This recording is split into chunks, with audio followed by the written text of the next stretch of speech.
Quand je suis venue à la Seine, je suis venue rejoindre mon mari qui travaillait au chantier naval, oui. Il a connu la fermeture de chantier, il en a souffert. Avant la fermeture, il ne sentait pas bien déjà. Il a commencé à sentir que ça ne va pas, il était malade. Mais avant la fermeture, comme les gens ne connaissaient pas l'amiante, ce n'était pas reconnu. Mais bon, quand il est tombé malade, c'est là qu'ils ont vu qu'il a travaillé dans l'amiante. Et c'est l'amiante qu'il a, mon mari. Donc vous n'avez pas perçu d'indemnité? Même pas. Et la pension de réversion? J'ai rien eu, je vis avec les RSA. Avec les RSA. Parce que j'ai travaillé, j'ai fait 14 ans d'auxiliaire de vie. Au moment où j'ai tombé malade, ma patronne a marqué comme quoi que c'est moi qui est partie volontaire. Et j'ai accepté. Et je vis avec ça. Je suis arrivée à la Seine en 81, le 21 mars. J'ai parlé avec mes doigts. Je ne connaissais même pas un seul mot français. Mais quand je parle avec mes copines françaises, ils me disent pourquoi tu dis ça? Je dis, je n'ai pas honte de parler de mon cas. Moi, je suis arrivée, je ne connaissais rien du tout. Bon, je dis toujours par la grâce. Je suis croyante, comme tout le monde. Et je ne connaissais même pas un seul mot français. Et je me suis débrouillée pour en arriver là. Je suis contente.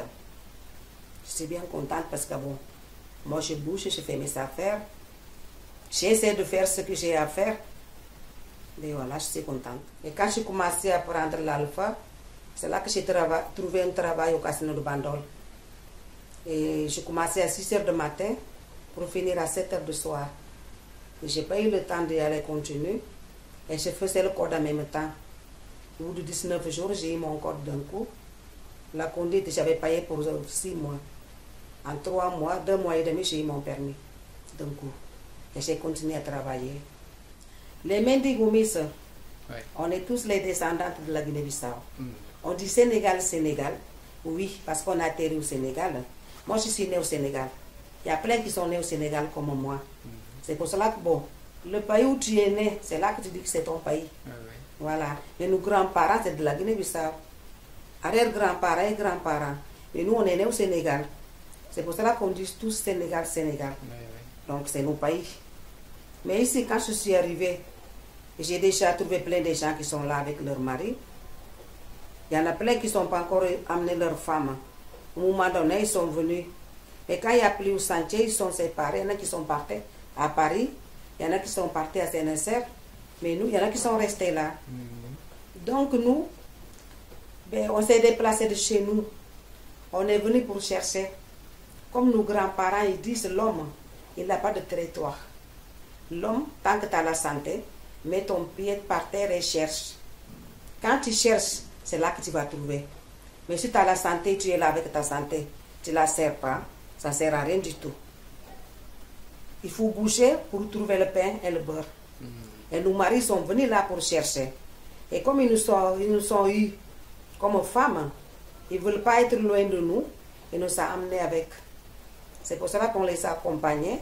On a resté auprès d'eux jusqu'à la fin. Bon, il y en a qui sont partis, il y en a qui sont encore là. Comme ça, vous vous sentiez moins seul quand vous êtes arrivé avec tous vos compatriotes qui étaient déjà là? Je me sentais moins seule. J'ai trouvé mes copines et ma famille qui m'ont accueilli aux bras ouverts et je ne me sentais pas seule. C'est bien. Est-ce que vous vous sentiez accueilli par les Français, par la société sénoise? Mais pourquoi pas? Je suis nationalité française de la naissance. Donc, je vote comme tous les Français, Françaises. J'ai des copines françaises. Je me sens accueillie. Mon histoire personnelle, ben, c'est dommage, j'ai la santé. Je bouge. Mais ce qui me manque, ça me manque un peu quelque chose. Pourquoi je suis là? Mon mari a travaillé au chantier naval, comme tout le monde. Il est bien mort de l'amiante. Et quel est le problème que je ne peux pas toucher? Quel est le problème? Moi, je vis avec RSA. RSA, ça m'a payé les factures. Des fois, j'ai passé. Et je suis là. Heureusement que je vis avec, comme tout le monde. Mes enfants, ils ne travaillent pas. J'ai qu'une seule fille qui travaille. Et c'est elle qui gère 2 maisons. Donc, Et là, nous, les étrangers, on est là, on est solidaires. On a plein d'associations entre nous. On ne s'est pas lâché chez nous. Quand on est arrivé ici, on s'est créé les associations. Moi, j'ai dit aux femmes, les plus âgées que moi et celles qui sont plus âgées qu'elles. Je leur ai dit, chez nous, il n'y a pas l'assistance sociale. Il n'y a pas la sécu. On s'aide entre nous. Arrivé en France, au pays où on travaille, pourquoi pas de continuer comme on faisait chez nous? Et là, on a fait plusieurs associations qu'on cotise tous les mois. Au cas de besoin, pas de mon cas, hein, au cas de besoin, le deuil comme quelque chose.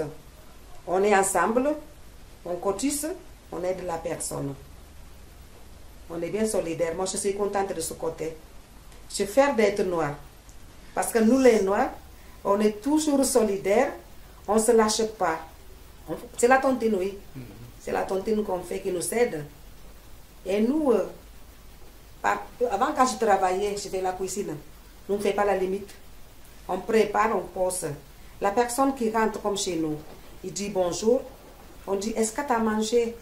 Est-ce que tu as vu quelque chose? Assieds-toi, tu manges. Tu rentres au milieu qu'on est en train de manger. Tu laves la main, tu mets à genoux, tu manges comme nous. Donc là, cette coutumière, on a continué avec. Cette solidarité, on ne veut pas la lâcher jusqu'à nos enfants.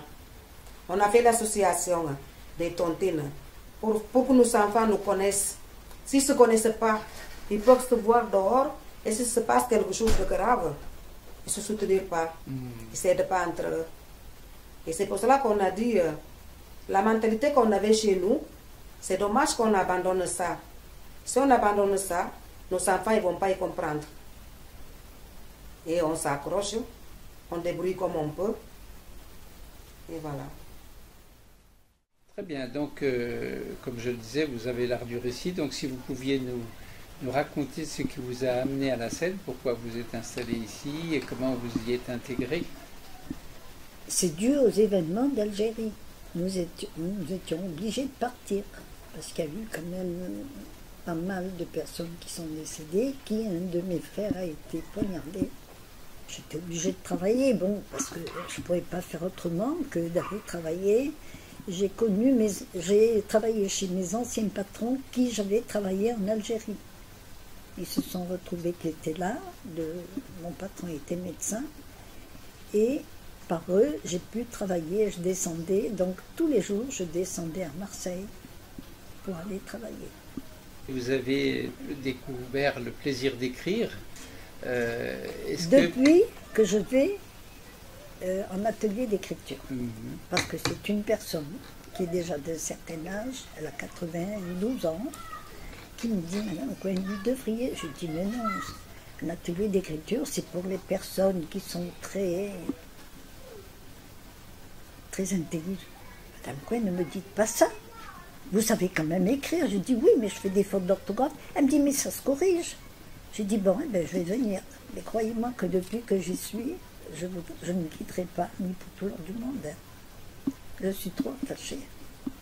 Est-ce que ça vous permet de reconstruire le fil de votre existence, de voir un petit peu ce qu'elle... Tout à fait. Oui. Tout à fait. Et vous éprouvez vous trouvez du sens à votre existence? Oui, je me sens...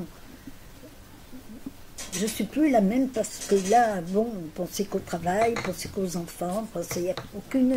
On pouvait pas, je ne peux pas raconter à mes enfants mon passé quand j'étais petite, parce que bon, mes parents n'étaient pas... Ils n'étaient pas riches. Mon père était quand même... À l'époque, on disait homme de peine, c'était pénible.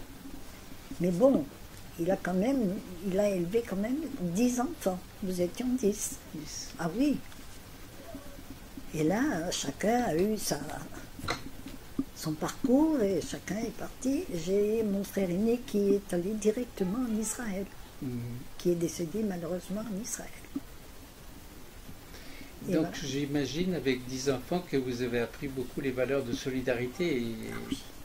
Ah oui, il faut beaucoup s'aider, il faut beaucoup porter secours, même si ce n'est pas de la même religion, nous sommes tous des humains.